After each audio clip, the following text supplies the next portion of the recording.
तो friends last class में हम लोग टिथ के बारे में बात किए थे, विच इज एक्टोमीसोडर्मल इन ओरिजिन। याद करो एक्टोडर्मल कौन सा पार्ट था? इनेमल था क्या? अरे बोलो भाई, इनेमल था ना, जिसको कौन हाँ बनाता सर। था? एमिलोब्लास्ट सेल। कौन बनाता था दोस्तों? एमिलोब्लास्ट। एमिलोब्लास्ट। एमिलोब्लास्ट। और इसमें जनरली ज्यादा मात्रा में क्या होता है? Calcium and phosphorus. याद आ रहा है? इतना ही याद रखना है, इससे ज्यादा नहीं। दूसरा, मीसोडर्मल ओरिजिन का कौन था? डेंटाइन। याद आ रहा है तुम लोगों को? बोलोगे यस। डेंटाइन को कौन बनाता था?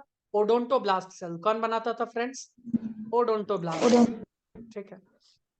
और ओडोंटोब्लास्ट सेल पल्प कैविटी का लाइनिंग भी बनाता था। तुम लोगों को अगर थोड़ा बहुत याद आ रहा हो, पल्प कैविटी रूट कैनाल के थ्रू कनेक्टेड होता था और पल्प कैविटी में होते थे ब्लड वेसल्स, है ना, आर्टरीज, वेन्स, नर्व्स, इसके अलावा लिम्फ, है ना, और ओडोंटोब्लास्ट सेल्स, ये सब होता था। याद आ रहा होगा? तुम बोलोगे यस हाँ जी सर। बिल्कुल। आइए अब हम लोग बढ़ते हैं आगे। हम लोग कहाँ बढ़ते हैं दोस्तों? आगे बढ़ते हैं। और कल मैंने बताया था, लास्ट क्लास में मैंने बताया था, हमारे पास चार तरह के दांत होते हैं। कितने तरह के होते हैं? चार अलग अलग तरह के दांत होते हैं। तो जब दांत हमारे माउथ में डिफरेंट तरह के हो, तो उस तरह के ही ऑर्गेनिज्म को क्या कहते हैं?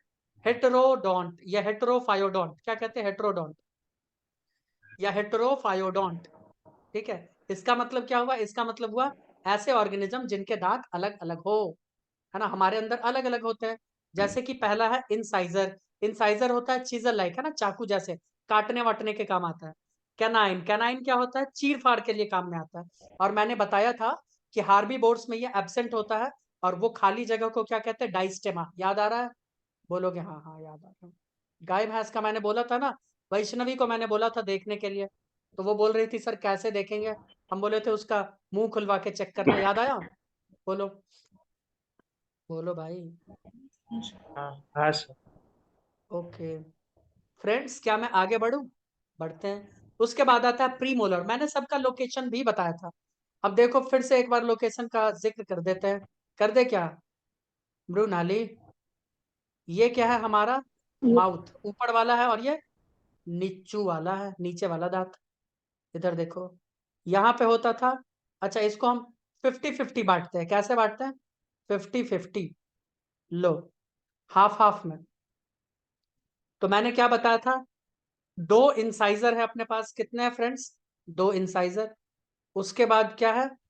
ये एक कैनाइन। कैनाइन के बाद दो हमारे पास प्री मोलर है, ऑरेंज कलर के दिख रहा है। उसके बाद तीन हमारे पास मोलर होते थे। याद आ रहा है? सेम इधर ऐसा ही। अरे दोस्तों, याद नहीं आया क्या? सेम कहानी इधर। ठीक है। याद है सर। यस, सेम कहानी ऐसे होता था, ऐसा ऐसा, और कुछ यूं। और जितना ऊपर होगा उतना ही नीचे होगा। आया ना? बोलो बोलो यस। तो ये कुछ यूं होता है, हाँ देखो। सर। ये होता है दो, ये होता है रेड कलर से, ये होता है दो, ये होता है एक, ये होता है दो, ये होता है तीन। इधर भी दो, एक दो तीन। तो कितना ऊपर लिखे हैं? ऊपर लिखे हैं आधा। हमेशा आप डेंटाइन फॉर्मूला लिखोगे ना, वो किसका लिखते हैं दोस्तों? आधा का, हाफ का ओनली। तो लिखते हैं 2 1 2 3 ऊपर का, और नीचे का 2 1 2 3। ये आधा ऊपर आधा नीचे, इंटू 2 कर दो, टोटल दांत आ जाएंगे 32। कितने आ जाएंगे? 32। तो हमें पता चलता है कैनाइन कितने हैं दोस्तों? आधा में दो है। इंसाइजर कितने हैं? एक। प्री मोलर कितने हैं? दो, और उसके बाद है मोलर। लोकेशन देख लिए? बताओ, लोकेशन देख लिए? बोलोगे यस देख लिए। तो प्री मोलर और मोलर का काम होता है चिविंग या क्रशिंग। ठीक है, बताओ, बोलो बोलो। अच्छा, लास्ट मोलर हाँ जो आता है ना हमारे माउथ में, उसे हम लोग कहते हैं विजडम टिथ। क्या कहते हैं? Wisdom teeth. और ये लास्ट वाला जो मोलर आता है, ये लगभग 18 साल की उम्र में आता है। कब आता है? 18। तब हम लोगों को कहा जाता है कि हाँ, अब इस आदमी के पास बुद्धि हो गया, और यह अब एक वयस्क इंसान हो चुका है। ठीक है। तो जो 18 साल के होते हैं उनमें विजडम टिथ आ जाता है, यानी उनके पास दांत 32 हो जाते हैं। नहीं तो उससे पहले कितना होता है? 28। बोलो कोई प्रॉब्लम फ्रेंड्स? बोलोगे नहीं? इसके अलावा अगर हम बात करें इन मैमल्स, नहीं। Except premolar and last molar. Last molar को क्या कहते हैं? Wisdom teeth. तो दोनों प्री मोलर, ध्यान से सुनना, प्री मोलर कितने होते हैं? दो। और लास्ट मोलर तो एक। आधा का हम बात कर रहे हैं, आधा हिस्सा देखो। ये इधर 2 और 1, आधा का बात कर रहे हैं, तो इधर भी 2 और 1, तो फिर इधर भी 2 और 1, और इधर भी 2 और 1, टोटल कितने हो गए 12, टोटल कितने हो गए 12, है ना। ये जो 12 दांत होते हैं ना, ये दो दो बार, सॉरी ये 2 बार नहीं आते, ये 2 बार नहीं आते, ओनली 20 दांत जीवन में 2 बार आता है ना। All type of teeth appear twice in life accept इन दोनों को छोड़ के, है ना, एक्सेप्ट देख लो, बोलो कोई दिक्कत। तो 20 दांत जो होते हैं बच्चों वो बार बार आते हैं, उसे क्या कहते हैं, मिल्क टिथ, टेम्पररी टिथ या लैक्टियल टिथ, डेसिडुअस टिथ या प्राइमरी टिथ, बोलो कोई दिक्कत।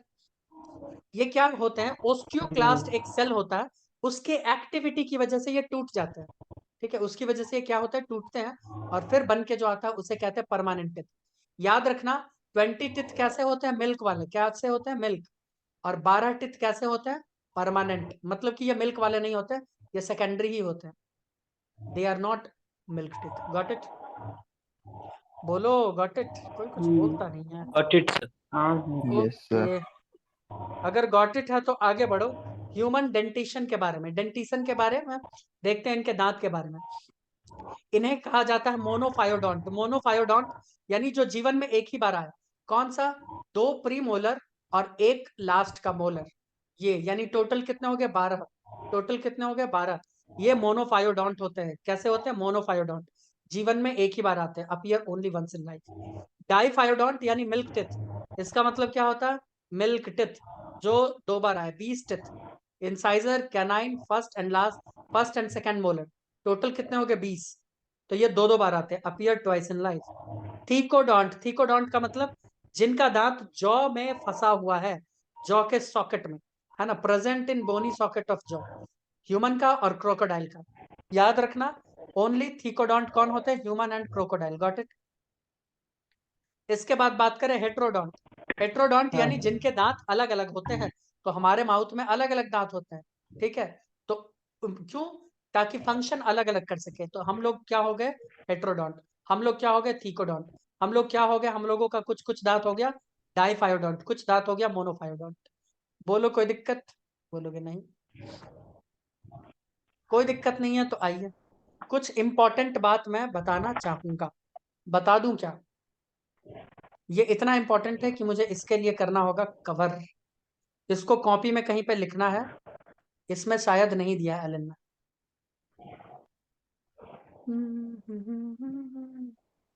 Incisor, incisor,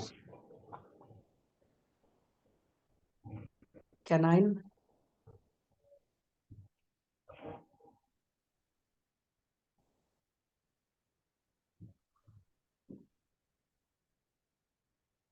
pre molar and molar, ये होगा अपर, ये होगा लोअर, ये भी होगा अपर, और ये भी होगा लोअर। ध्यान से सुनना, मैं बता रहा हूं नंबर ऑफ रूट, क्या मैं बता रहा हूं, नंबर ऑफ रूट, ठीक है, नंबर ऑफ रूट्स कितने होंगे, तो इंसाइजर में नंबर ऑफ रूट कितना होता है दोस्तों, एक, कितना होता है एक, कैनाइन में कितना होता है एक, प्री मोलर के अपर में होता है 2, कितने होते हैं 2, लोअर में कितना होता है एक, इसमें कितना होता है 2, और इसमें होता है 3, तुम बोलोगे ये क्या होता है, तो ये कुछ यूं होता है, ये हो गया दांत हमारा, देख रहे हो एक है रूट, जबकि इसका कैसा होगा, इसका कुछ यूं होगा,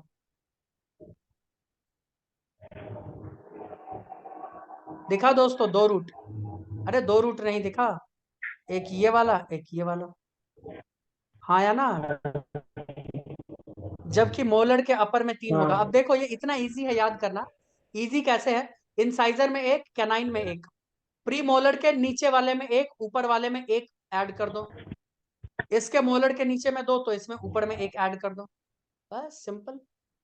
तुम बोलोगे एनसीईआरटी में सर गिवन है क्या, तो ये एनसीईआरटी में गिवन है, बट इतना सूक्ष्म रूप में दिया हुआ है ना कि तुम इमेजिन भी नहीं कर सकते हो, इतना सूक्ष्म रूप में दिया है।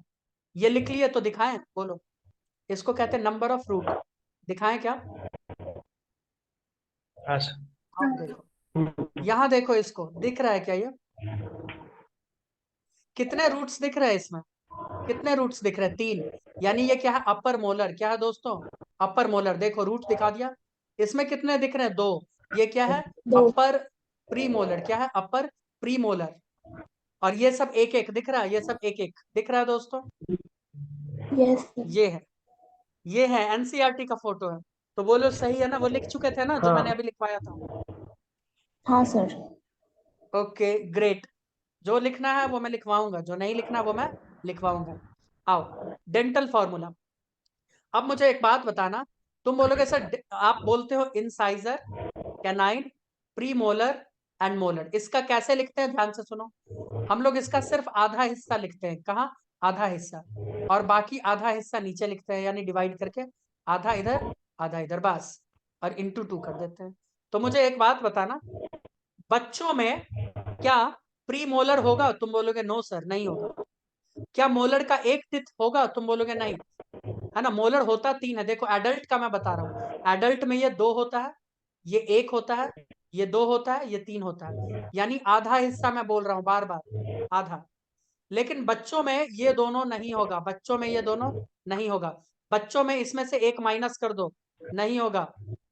ठीक है, क्योंकि ये सब मिल्क टिथ। तो बच्चों में क्या क्या होगा? तुम बोलोगे सर ये होगा 2, 1, और इसकी जगह क्या लिखेंगे? 0। भाई ये है ही नहीं ना, तो इसकी जगह 0, और इसकी जगह क्या लिखेंगे? 2। तो फॉर्मूला क्या बनेगा? 2 1 0 2।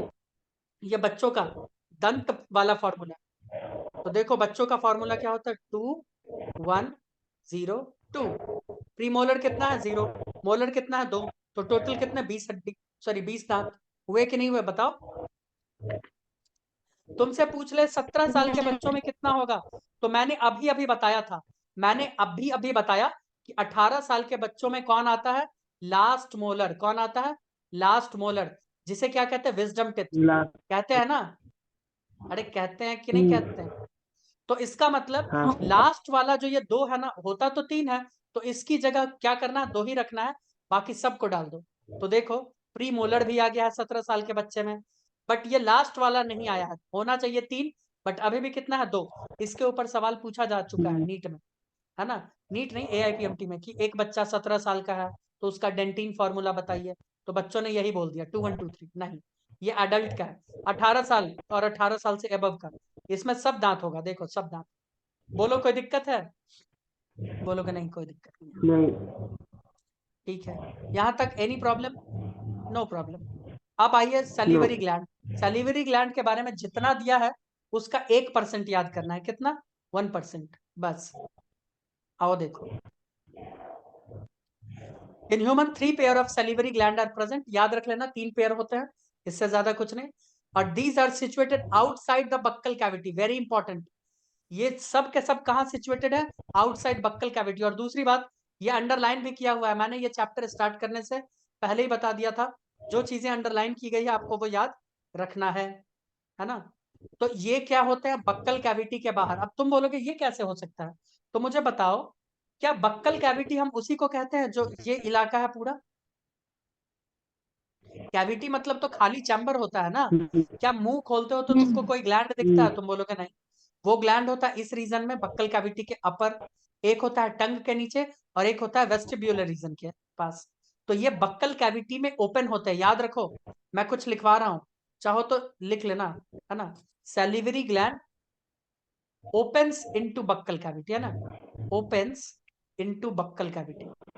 होते नहीं है, होते ये नहीं है, बट ये खुलते हैं बक्कल कैविटी में आके। ठीक है, ये वहां पे ओपन होते हैं। ओपन होंगे तो सिक्रीशन वहीं पे देगा। मैंने बताया था कि ये इनके लोकेशन के हिसाब से और सिक्रीशन के हिसाब से अलग अलग नाम है। तुम बोलोगे हाँ जानते हैं। एक को क्या कहते हैं? Parotid gland. एक को क्या कहते हैं दोस्तों? Parotid gland. एक को कहते हैं सब मैक्सिलरी ग्लैंड, याद आ रहा? और तीसरे को कहते हैं सब लिंगुअल ग्लैंड। याद आ रहा है? बताओ। बोलोगे हाँ हाँ याद आ रहा है। हाँ सर अब मुझे बताओ कि अगर कोई चीज यहाँ है, देखो कोई चीज का फैक्ट्री यहाँ है, और उसको यहाँ पे सिक्रीट करना है, यानी यहाँ पे वो चीज रिलीज करना है। तो तुम बोलोगे एक काम करो, पाइपलाइन बिछा दो, कोई दिक्कत नहीं है। क्यों? इस पाइपलाइन को हम लोग क्या कहते हैं दोस्तों? डक्ट कहते हैं। क्या कहते हैं? डक्ट। बोलो कोई दिक्कत? तो पैरोटिड ग्लैंड, ध्यान से सुनो, पैरोटिड ग्लैंड से जो सलाइवा हमारे माउथ में आता है ना, जो हमारे पैलेट की तरफ खुलता है, कहाँ? पैलेटाइन, ऊपर की तरफ खुलता है, तो वो कौन लेके आता है? उसे लेके आता है डक्ट ऑफ स्टेंसन। कौन लेके आता है? देखो, डक्ट ऑफ स्टेंसन लेके आता है। बताओ कोई प्रॉब्लम? बोलोगे नहीं, कोई प्रॉब्लम नहीं है। इसके अलावा सब मैक्सिलरी जो गाल के आसपास होता है, उसको कौन डक्ट लेके आता है? Watson duct. कौन लेके आता है? Watson duct. और सब लिंगुअल को कोई लेके नहीं आता, सब लिंगुअल आ जाता है ओपन। कोई दिक्कत? क्या ये सब याद रखना है? तो जवाब है जी नहीं। नहीं। ठीक है, मैंने बता दिया बस, ताकि कंसेप्ट थोड़ा क्लियर रहे। अच्छा, इसमें भी दिया डक्ट ऑफ रिविनस, याद रखने की जरूरत नहीं है। अगर बहुत ज्यादा तुमको याद रखना है तो याद रख लेना कि ये चिक गाल के पास पाया जाता है ना, कान के पास, गाल में कान के पास, पैरोटिड ग्लैंड। और ये सबसे बड़ा होता है, अगर याद रखना हो तो रख लेना। ठीक। इसके अलावा सब मैंडिबुलर या सब मैक्सिलरी, ये लोअर जॉ के पास पाया जाता है, junction of the upper and lower jaw. ठीक है, अपर एंड लोअर जॉ कहाँ पे होता है जंक्शन, पता है तुमको? जहां पे बिमल दबा के लोग रखते हैं। क्यों भाई? बिमल दबा के रखते हैं ना, वहां पे। और दूसरा ये बिलो द टंग, ये स्मॉलेस्ट होता है। बस इतना याद रखो, बाकी कुछ भी याद रखने की जरूरत नहीं है। और अगर याद रखना है तो ये याद रख लेना डेटा, सबसे ज्यादा सलाइवा यही रिलीज करता है। बोलो कोई दिक्कत? इसमें ये सब क्या दिया है तुमको पता है? ये सब क्या दिया है? ये दिया है क्रेनियल नर्व। क्रेनियल नर्व इसको रेगुलेट करता है। Cranial nerve number 9, number 7। जब डॉक्टर बनोगे ना, तो डॉक्टर बनोगे तो ऑपरेशंस के लिए, ऑपरेशंस जो करते रहोगे, तो नर्व तुम्हारे पास आएगा। तो नर्व को ध्यान से रखना होता है। कोई नर्व डैमेज कर दिए तो पता चला उस नर्व से रिलेटेड जो ऑर्गन था वो फेल हो जाएगा। इसको डैमेज कर दोगे तो ये काम नहीं करेगा, इसको डैमेज कर दोगे ये काम नहीं करेगा। समझ रहे हो? ये सब होता है, हर नर्व का नाम होता है। चलो आगे बढ़ते हैं। तुम लोगों को शायद पता होगा, सलमान खान को एक बीमारी, उसके चेहरे में दर्द होता है, उस बीमारी का नाम है ट्राइजेमिनल न्यूरेल्जिया, है ना? क्यों, क्या बीमारी है भाई? शायद मुझे एग्जैक्ट याद नहीं आ रहा, शायद 9th नंबर वाले को ही कहते हैं ट्राइजेमिनल नर्व। क्या कहते हैं? Trigeminal nerve. ये एक तरह का क्रेनियल नर्व है ना? अब मैं बताऊंगा ब्रेन वाले चैप्टर में ये क्रेनियल नर्व क्या होता है, स्पाइनल नर्व क्या होता है, काम क्या होता है। तो इसी ट्राइजेमिनल नर्व में थोड़ा प्रॉब्लम है, जिसकी वजह से चेहरे में दर्द होता है। ये ट्राइजेमिनल नर्व फेशियल एक्सप्रेशन के लिए रिस्पॉन्सिबल होता है। चलो ठीक है, आगे बढ़े दोस्तों। सलाइवा क्या सिक्रेट करता है बॉस? Salivary gland. डेली कितना? 1.5 लीटर। डेली कितना? लगभग 1.5 लीटर। और इसका पीएच क्या होता है? Acidic, slightly acidic. 7.0 क्या होता है? नॉर्मल, है ना, न्यूट्रल। ये लगभग एसिडिक, थोड़ा सा एसिडिक है, 0.2 के। कॉम्पोजिशन 99.5% क्या होता है? H2O, है ना? इसमें जो मेन एंजाइम पाया जाता है दोस्तों, उसका क्या नाम है? सैलिवरी अमाइलेज या टाइलिन। क्या नाम है? सैलिवरी अमाइलेज या टाइलिन। इतना ही याद रखना है। इसके अलावा लाइसोजाइम पाया जाता है, जो बैक्टीरियल सेल वॉल को डिस्ट्रॉय कर देता है। ये लाइसोजाइम बैक्टीरिया के सेल वॉल को डाइजेस्ट कर देता है। म्यूकस पाया जाता है, म्यूकस बैक्टीरियोस्टैटिक होता है। इसके अलावा हमारे खाने को क्या करता है? स्मूथ बनाता है, जिससे गले के अंदर नीचे आराम से उतर जाए। इसके अलावा थायोसाइनाइड्स पाया जाता है, ये सब डाइजेशन करने के लिए काम में आते हैं। कुछ आयंस पाए जाते हैं, सोडियम, पोटेशियम, क्लोरीन, HCO3। ये कार्बोनेट आयन की वजह से ही हम उस दिन बता रहे थे ना कि एसिडिटी हमारा कम हो सकता है। इसके अलावा इसमें एंटीबॉडीज पाए जाते हैं, IgA, है ना, अल्फा इम्यूनोग्लोब्युलिन एंटीबॉडीज पाए जाते हैं, जो हमको पैथोजन से बचाता है। इसके अलावा small amount of urea and uric acid भी हमारे सलाइवा में पाया जाता है। बताइए कोई दिक्कत? याद रखने वाली बात क्या है? याद रखने वाली बात यह है एंजाइम, याद लेने वाली बात यह है, बस हो गया, कुछ नहीं, इसके अलावा कुछ नहीं। हाँ, और ज्यादा है तो ये सब याद रख लेना, थोड़ा बहुत आया। आगे बढ़े दोस्तों। अब ये थोड़ा इंपॉर्टेंट है। क्यों भाई? आराम से बोल लो, है, आराम से बोल लो। हम बात कर रहे हैं हिस्टोलॉजी। हिस्टोलॉजी मतलब जानते हो क्या होता है? हिस्टोलॉजी मतलब होता है स्टडी ऑफ टिश्यू। क्या होता है? Study of tissue. और तुम्हें मैं बता दूं कि टिश्यू ग्रुप ऑफ सेल्स को कहते हैं। किसको कहते हैं? ग्रुप ऑफ सेल्स को कहते हैं। बताओ कोई दिक्कत? बोलोगे नहीं, कोई दिक्कत नहीं। अब ध्यान से सुनते जाना एकदम, ये बहुत इंपॉर्टेंट है। किस लिए? याद रखने के लिए, नीट के लिए नहीं, समझने के लिए। किसके लिए? समझने के लिए। क्योंकि ये समझोगे तो काफी अच्छा लगेगा। देखो, ईसोफेगस दिख रहा है तुम लोगों को? बोलोगे हाँ। स्टमक दिख रहा, हाँ। डुओडेनम दिख रहा, हाँ। जेजुनम एंड इलियम दिख रहा, हाँ। तो मैं तुम्हें बता दूं, ये डुओडेनम, जेजुनम और इलियम ये सब स्मॉल इंटेस्टाइन के पार्ट पार्ट है। किसके हैं? स्मॉल इंटेस्टाइन के। स्टमक किसका पार्ट है? स्टमक का ही है। और ईसोफेगस तो भैया ईसोफेगस फूड पाइप है, ठीक है। अरे बोलो, ठीक है। अब ये जो पूरा एलिमेंट्री कैनाल दौड़ता है ना, मैंने बताया था ना, माउथ से लेके कहां तक, एनस तक, ये पूरा एलिमेंट्री कैनाल जो दौड़ता है, तो क्या इसको चारों तरफ से कोई ढक के रखेगा कि नहीं रखेगा भाई? कोई टिश्यू, कोई सेल, कोई कवर करेगा कि नहीं करेगा? तो कवर करके रखता है। क्या करता है? कवर करके रखता है। उनको कवर करके कौन रखता है? देखो, सेरोसा, मस्कुलरिस, सब म्यूकोसा एंड म्यूकोसा, ठीक है। इतने सारे लेयर इसको क्या करते हैं? कवर करके रखते हैं। मैं बता दूं ये कवर कैसे किया गया है, जरा ध्यान से देखो। सभी लोग समझ रहे हो ना मुझे? नहीं समझ भी रहे हो कि नहीं? मैं एक काम करता हूँ, स्क्रीन को कर देता हूँ ब्लैक। ध्यान से सुनो।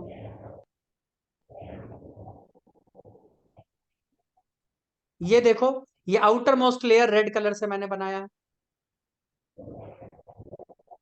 फिर मैंने ग्रीन कलर से बनाया है। एकदम ध्यान से सुनते जाना। ये पूरे एलिमेंट्री कैनाल का मैं बना रहा हूँ, पूरे एलिमेंट्री कैनाल का, ये समझाने के लिए, ताकि आगे कोई दिक्कत ना हो, इसीलिए मैं अभी बता दे रहा हूँ।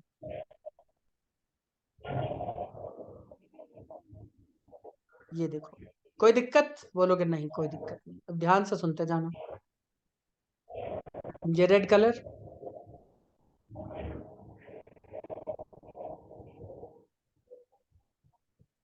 ये ग्रीन कलर, क्योंकि मैं ऐसा बताऊंगा कि अब तुम कभी भूल भी नहीं पाओगे।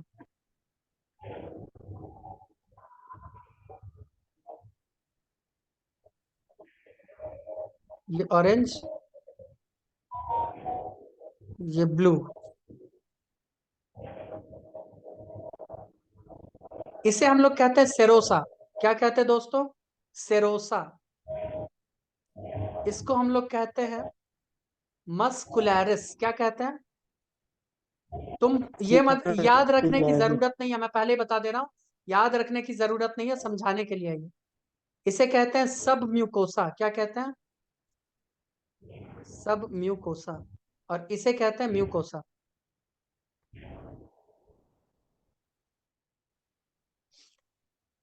हमारा जो मामला है ना, जो खाने पीने का मामला, वो यहाँ पे है, अंदर इधर। बोलो, दिख रहा है क्या ये? मृणाली, वैष्णवी, तुम लोग तो कुछ बोल नहीं रहे हो। आर्यन, बोल रहे हैं सर। क्या बोल रहे हो बताओ तो। रिकॉर्डिंग भेजें? भेजे रिकॉर्डिंग? हाँ सर। रिकॉर्डिंग कर रहे हैं, सब बात रिकॉर्ड हो रहा है, ठीक है। एक एक घटनाक्रम रिकॉर्ड हो रहा है।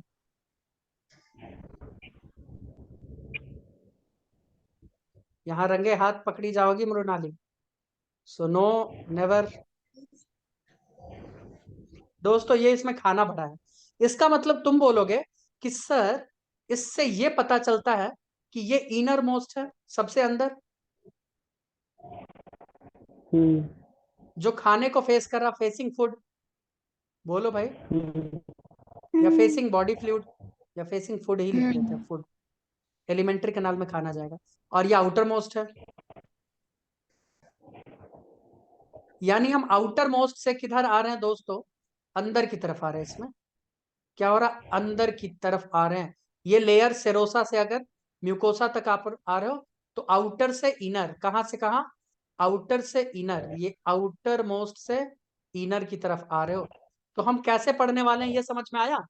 जब मैं सेरोसा का बात करूंगा तो समझ में आ गया ना, सबसे ऊपर वाले लेयर का बात करेंगे। मस्कुलरिस का बात करेंगे तो उससे थोड़ा अंदर। सब म्यूकोसा तो और भी अंदर, और म्यूकोसा तो सबसे अंदर। बोलो हाँ या ना? यस। हाँ, सभी लोग बताएं, सभी लोग। इसके अलावा मैं तुम्हें बता दूं कि ये 4 लेयर पूरे एलिमेंट्री कैनाल में प्रेजेंट होते हैं, यानी ईसोफेगस से लेके, oesophagus, stomach, small intestine and large. Large में वैसे नहीं पाया जाता ठीक से ये चारों लेयर, तो इसीलिए मैं 3 को बता रहा हूँ। तो ये एलिमेंट्री कैनाल में पाए जाते हैं। बताओ, लार्ज में भी पाए जाते हैं म्यूकोसा, बट 4 लेयर नहीं होते, ठीक है। वो मैं बता दूंगा, म्यूकोसा पाया जाता है। तो बताओ, कोई दिक्कत है इसमें? बोलोगे नहीं कोई दिक्कत नहीं।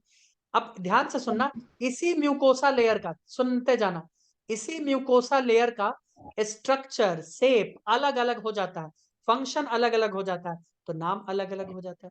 जैसे स्टमक में हम इसको बोलेंगे रूगी, क्या बोलेंगे? रूगी। और स्मॉल इंटेस्टाइन में इसी को क्या बोलेंगे? विलाई। क्या बोलेंगे दोस्तों? विलाई। है म्यूकोसा ही, बट स्ट्रक्चर अलग, फंक्शन अलग, तो नाम अलग। और क्या? बोलो, स्टार्ट करें कथा? कथा स्टार्ट करें? Yes, हाँ sir. आओ। वैष्णवी तुम समझ नहीं रही हो क्या? बताओ आर्यन। आ रहा है। आओ देखें। समझ रहा हूँ सर। ईसोफेगस, हम बात कर रहे हैं ईसोफेगस का, ठीक है। तो सेरोसा यानी आउटर मोस्ट लेयर, ये किसका बना होता है? सिंपल स्क्वामस एपिथेलियम, या इसे कहते हैं मीजोथेलियम। और ये जो चीज बना हुआ है, ये जो पूरा डेटा लिखा है, मैंने बताया था डाइफ्राग्म के नीचे, याद आ रहा है? अब बोले थे लास्ट क्लास, याद रखना डाइफ्राग्म, डाइफ्राग्म के नीचे का कहानी अलग होता है, याद आ रहा है मृणाली? कि मैंने बताया था उस हाँ वक्त सर। ईसोफेगस चेस्ट का और ऊपर स्टमक वाला को लेयर। डिवाइड करता है। हाँ, मैंने ये भी बताया था कि डायफ्राग्म के ऊपर जो ईसोफेगस होता है, वो मैंने शायद गलती से प्रोप्रिया बता दिया था, उसे कहते हैं ट्यूनिका एडवेंटिसिया। क्या कहते हैं? ट्यूनिका एडवेंटिसिया। और नीचे वाले को क्या कहते हैं? सेरोसा। क्या कहते हैं? सेरोसा। है वही लेयर, है तो वही लेयर, बट ऊपर जो ये है बना हुआ, ये व्हाइट फाइब्रस कनेक्टिव टिश्यू से बना है। किससे बना? White fibrous. और जैसे ये इसके नीचे आता है, डायफ्राग्म के नीचे आता है, तो ये बना होता है स्क्वामस एपिथेलियम से। तो इसे हम लोग मीजोथीलियम भी कहते हैं, या तो हम लोग इसे बस मीजोथीलियम कहते हैं, या तो सेरोसा कहते हैं। बोलो कोई दिक्कत? और डायफ्राग्म के ऊपर क्या बोलोगे? डायफ्राग्म के ऊपर बोलोगे ट्यूनिका एडवेंटिसिया। क्या बोलोगे? ट्यूनिका एडवेंटिसिया, जो किससे बना होता है? White fibrous connective tissue. Diaphragm के नीचे क्या बोलोगे? सेरोसा। क्या बोलोगे? सेरोसा, जो किससे बना होता है? Squamous epithelium. बोलो कोई दिक्कत फ्रेंड्स? बोलोगे नहीं, कोई दिक्कत वाली बात नहीं है। अब बात करते हैं ईसोफेगस का ही। अगर सेरोसा के अंदर जाओगे तो मस्कुलरिस लेयर मिलता है, इसमें अलग अलग तरह के मसल्स पाए जाते हैं। सर्कुलर मसल्स होते हैं, लॉन्गिट्यूडनल मसल्स होते हैं। इतना दो को अभी पॉकेट में लेके चलो। बोलो कोई दिक्कत? बोलोगे नहीं सर कोई दिक्कत नहीं है। इसके अलावा होता है सब म्यूकोसा। क्या होता है दोस्तों? सब म्यूकोसा। यहाँ पे तुमको पाया जाएगा ब्लड वेसल्स। क्या होते हैं? ब्लड वेसल्स, नर्व फाइबर्स, ये सब होते हैं। बताओ कोई दिक्कत? बोलोगे नहीं। इसके अलावा होता है सबसे अंदर म्यूकोसा। क्या होता है? म्यूकोसा। बताओ कोई प्रॉब्लम है? ये बने होते हैं एरियोलर कनेक्टिव टिश्यू से, इतना याद रखने की जरूरत नहीं है। और ये होते हैं मल्टी लेयर्ड। ये क्या होते हैं दोस्तों? Multi layered. इसके अलावा यहाँ सर्कुलर और लॉन्गिट्यूडनल मसल्स भी होते हैं, यहाँ सर्कुलर और लॉन्गिट्यूडनल मसल्स भी होते हैं। दूसरी बात, यहाँ ये म्यूकस भी सिक्रीट करता है। क्या सिक्रीट करता है? म्यूकस, जिसकी वजह से निगलना इजी हो जाता है कोई भी चीज का। बोलो ईसोफेगस का पूरा हिस्टोलॉजी समझ में आया? बोलोगे हाँ समझ तो आ गया थोड़ा थोड़ा। बोलो कोई दिक्कत नहीं। इसके अलावा बात नहीं करते हैं सर। स्टमक का। ध्यान से सुनते जाना है सभी लोगों को। मैं बात कर रहा हूँ पेट का, है ना? तो पेट का क्या सीन है? एक मिनट। पेट का सीन है, ये भी सिंपल स्क्वामस एपिथेलियम से मिलकर बना है, प्लस फैट, जो चर्बी हमारे पेट के ऊपर होता है। इसके अलावा लिम्फ, है ना? इस पूरे स्ट्रक्चर को कहते हैं ओमेंटम। तुम बोलोगे नहीं सर समझ नहीं आया। तो कभी तुम ये सोचे हो कि जब हमारा ऑपरेशन या कुछ पेट वेट का होता है, तुम एक काम करो ना, स्किन को हटा दो पेट के ऊपर से। क्या करो? स्किन को हटा दो, और मसल्स जो है ना हमारे एब्डोमिनल कैविटी, उसको भी हटा दो। फिर भी तुम देखोगे अंदर ऑर्गन्स है, ऐसे ऐसे ऐसे ऐसे, और इसके ऊपर से एक ऐसे चर्बी सा बिछा हुआ है। ये जो चर्बी सा बिछा है, इसे कहते हैं ओमेंटम। क्या कहते हैं दोस्तों?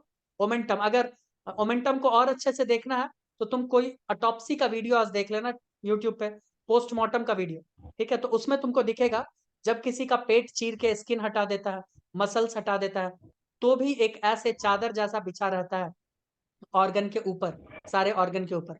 वो जो लेयर होता है वो बना होता है सिंपल स्क्वामस एपिथेलियम, फैट और लिम्फ से। इस स्ट्रक्चर को कहते हैं ओमेंटम।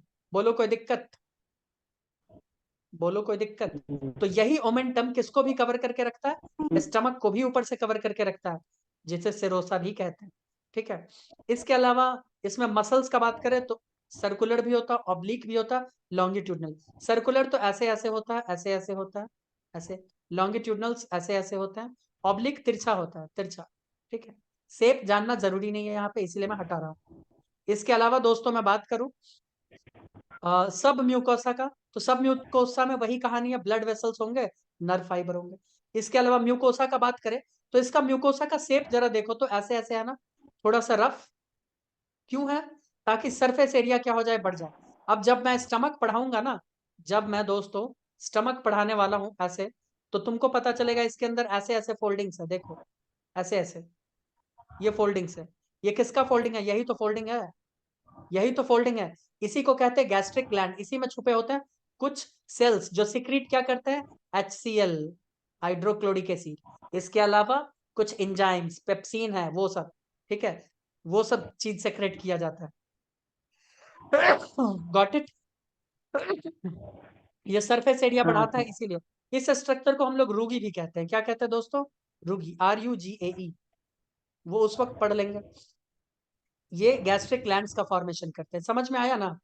बोलो, स्टमक बना के भी दिखा दिया। अब बात Yes. करते हैं डुओडेनम।